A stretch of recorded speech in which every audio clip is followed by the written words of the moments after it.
Meus irmãos, minhas irmãs, que alegria estar aqui com vocês mais uma vez no nosso Palavra Encarnada, nessa segunda-feira, dia 20 de junho, a 12ª semana do Tempo Comum. Hoje nós iremos meditar sobre um evangelho muito legal, muito bonito, muito interessante, que se encontra em Mateus, capítulo 7, versículos de 1 ao 5. Por isso escutemos com atenção a palavra do Senhor. O Senhor esteja conosco, Ele está no meio de nós. Proclamação do evangelho de Jesus Cristo segundo Mateus. Glória a vós, Senhor. Naquele tempo disse Jesus aos seus discípulos: não julgueis e não sereis julgados, pois vós sereis julgados com o mesmo julgamento com o qual julgardes, e sereis medidos com a mesma medida com que medirdes. Porque observas o cisco no olho do teu irmão, e não prestas atenção à trave que está no teu próprio olho? Ou como podes dizer ao teu irmão: deixa-me tirar o cisco do teu olho, quando tu mesmo tens uma trave no teu olho? Hipócrita, tira primeiro a trave do teu próprio olho, e então enxergarás bem para tirar o cisco no olho do teu irmão. Palavra do Senhor, graças a Deus. Meus irmãos, minhas irmãs, como nós temos essa grande capacidade de olhar o erro dos irmãos e esquecer do nosso próprio erro. Meus irmãos, uma pequena comparação para poder contextualizar o evangelho de hoje. Eu não sei se vocês conhecem alguém que tem mau hálito, mas a pior coisa que tem é conviver com uma pessoa que tem mau hálito, porque aquilo não incomoda a pessoa, mas incomoda as pessoas que estão ao seu redor. Isso mostra de que muitas vezes o mau hálito dos outros incomoda, mas o meu próprio não me incomoda. O nosso senso de justiça, por assim dizer, a nossa vontade de acusar os erros não é porque as coisas estão erradas, mas porque nos incomoda. Não é porque nós estamos ali sendo fiéis à graça de Deus, mas porque incomoda o meu prazer, o meu poder, o meu ter. Vocês entendem? Olhar para o cisco do olho do irmão enquanto esquece aquela trave que está no nosso próprio olho. São Paulo mesmo dizia, né? Quem está de pé, cuidado para não cair. Nós, pessoal, claro, não é que ser relativista no sentido, não posso julgar ninguém, as pessoas vivem fazendo coisa errada, eu vejo errado, não, mas o que importa é o amor. Não é isso. Não é essa política da boa vizinhança que a gente está comentando, que a gente está partilhando aqui. Porque o que é certo, o que é errado aos olhos de Deus. Porém, nós nunca podemos julgar a intenção do coração da pessoa. Por quê? Porque às vezes nem mesmo aquela pessoa tem clareza da intenção do seu coração. Só quem pode julgar é Deus. Eu posso julgar a atitude. Bater no irmão, xingar alguém, isso sempre vai ser errado, tudo bem. Mas eu não posso julgar que aquele irmão está errado ao fazer aquilo, porque pode ser que ele não esteja gozando de plena razão, que ele esteja fazendo num momento de paixão, num momento atribulado da vida dele. Pelo contrário, ser misericordioso com o pecador, mas nunca misericordioso com o próprio pecado, nunca dialogar com o pecado. Ou até mesmo justificar, não, mas ele faz tantas vezes isso, eu posso fazer também. Não. Justiça para mim, misericórdia para os outros. Nós temos a mentalidade inversa, não é? Justiça para os outros e misericórdia para mim. Se os outros são preguiçosos, eu julgo, mas eu mesmo não me importo em acordar um pouco mais tarde, vocês entendem? Jesus diz, olha, a mesma medida com que medirdes, vocês também serão medidos. Diante do julgamento final, imaginemos essa situação. Será que clamaremos misericórdia a Deus quando nós mesmos não fomos misericordiosos? Parábola, que tem no Evangelho também, daquele homem que devia uma fortuna inimaginável, né? E que não foi capaz de perdoar a dívida, uma dívida alta, mas uma dívida pagável do seu irmão. Com a mesma medida em que medirdes, vocês também serão medidos.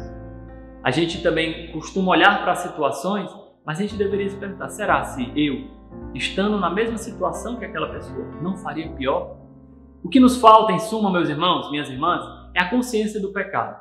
Em algum momento da caminhada, a gente acha que está imune ao pecado. A gente acha que não pode mais cair no pecado. Mas, se nós tivermos a consciência do pecado, isso nunca poderá olhar para os outros com um olhar de superioridade. Porque eu, se me faltar a graça de Deus, posso cair em pecados muito piores. É o primado da graça de Deus. E claro, se eu vivo hoje na graça de Deus, glória a Deus, você, meu irmão, minha irmã, você que é consagrado, você que faz parte dos nossos grupos de acolhida, graças a Deus, se você vive na graça de Deus, isso não é mérito seu, isso é mérito da graça, que te chamou, que te deu as condições e te deu a força para seguir adiante. Mas lembre, se te faltar essa graça de Deus, você pode cair em pecados muito piores. Lembro isso muitas vezes no começo da Casa São Francisco, quando a gente partilhava com os irmãos que vinham ali na situação de rua, e os irmãos falavam de situações de pecado que me deixavam assim, né, com o coração contrito por ver a ferida dele. Mas era interessante que lá no fundo me vinha aquela sensação, poderia ser eu. Essa consciência de que eu poderia também cometer os mesmos pecados e até piores, gera no coração do homem, no coração do cristão, um sentimento de humildade. Um sentimento de humildade e a certeza de que se você vive na graça, não é mérito seu, é graças à graça de Deus. Você compreende? Então, isso é o primeiro aspecto. Não julgar, porque todos nós somos pecadores e podemos cair nos mesmos pecados e até piores. Se o meu coração for julgador em relação ao meu irmão, quem me garante que o próprio Deus não apresentará as mesmas queixas contra mim? Vocês entendem? Um outro aspecto que eu gostaria de levantar aqui, que não está no contexto imediato desse evangelho, que é o Sermão da Montanha, mas que tem tudo a ver, seria da correção fraterna. Essa passagem muitas vezes pode parecer assim, um lavar das mãos. Não, cada um vive a sua vida, não importa o que cada um faça, só precisa julgar, né? Essa é aquela política da boa vizinhança, né? Aquele politicamente correto. Não é isso que o Evangelho fala. Muitas vezes na nossa vida cristã é necessária uma correção fraterna. Ou seja, chegar no irmão e dizer, olha, isso aqui, eu acho que talvez era uma coisa que você precisaria rever. Não, vocês entendem? Vejamos. A correção fraterna não é um superior, um ser superior, uma pessoa maior do que a outra que está corrigindo um pecador miserável. Não é isso. Correção fraterna são dois irmãos que caminham juntos e que querem o bem um do outro.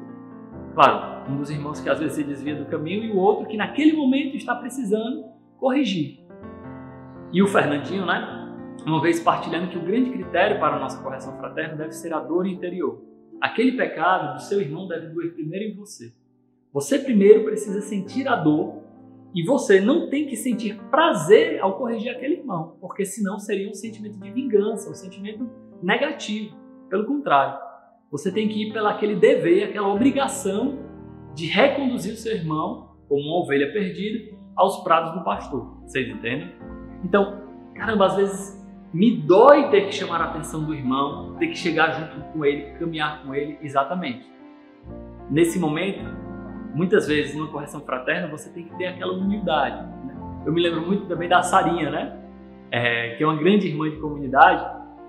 E antigamente, quando eu era do grupo de acolhido, né? Quando ela precisava chamar a atenção da gente por alguma coisa, que a gente fazia umas coisas meio exageradas, saía andando na rua de noite, né? E os pais brigavam com a gente e tal. Rapaz, a Sarinha falava com tanto amor, ela corrigia a gente com tanto carinho, que você ficava com vontade, assim, Sarinha, briga mais comigo, tá entendendo? Não, tô brincando. Não, tô brincando, é sério, a gente sentiu esse amor muito grande dela, mas a gente aprendia por causa daquele amor fraterno. Ela não estava ali como alguém tirando o cisco do meu olho, cheio de soberba e arrogância, não. Ela estava como uma irmã de comunidade, nos mostrando o caminho certo, né? Mostrando aquele caminho que Deus tinha reparado para nós. Ela não estava ali com arrogância, vocês entendem? Esse é o nosso caminho de cristão. Não julgar os outros, mas também não ser indiferente ao dor, ao sofrimento, ao pecado do meu irmão. Quantas vezes nós, como Pilatos, lavamos a mão diante do irmão que está numa situação de pecado? São João Bosco dizia, nós nunca vamos para o céu ou para o inferno sozinhos. Para onde formos, carregaremos uma multidão conosco. Vejamos, se eu sou omisso, esse caminho é um caminho de perdição, a gente precisa deixar claro isso. Se eu sou omisso perante o pecado do meu irmão de comunidade, se eu não corrijo fraternamente, esse caminho é um caminho de pecado. Eu vou para o inferno e vou carregando uma multidão daqueles que eu fui omisso, que poderiam ter sido salvos pela minha palavra. Mas, se eu procuro me converter, e vejamos, aqui é a grande inversão da lógica. Quando eu vejo o pecado do outro, eu vejo, nossa, eu poderia estar pecando desse jeito ou até pior, mas Senhor me concede a graça. Vocês entendem? Não é julgar a intenção daquele irmão, mas olhar para dentro de si e ver que você também poderia estar fazendo até pior do que ele. Pedir a Deus a graça. Isso exige de ti um compromisso maior, um testemunho maior. Vejamos, Se você vê, por exemplo, né, a gente vê tantos escândalos que já aconteceram na igreja e nós também vamos acabar nos envolvendo em escândalos. Imagine se fosse eu, se me faltar a graça de Deus, é por isso que eu me fortaleço na oração, é por isso que eu procuro crescer na vida na graça de Deus, para que quem está de pé, como diz São Paulo, cuidado para não cair. Então, meus irmãos, isso nos coloca no caminho de comunidade, no caminho de caminhar juntos, em rumo ao reino dos céus, no caminho de humildade, não julgar a situação na qual aquele momento, aquele irmão está vivendo, mas acreditar que existe nele uma potência de ressurreição.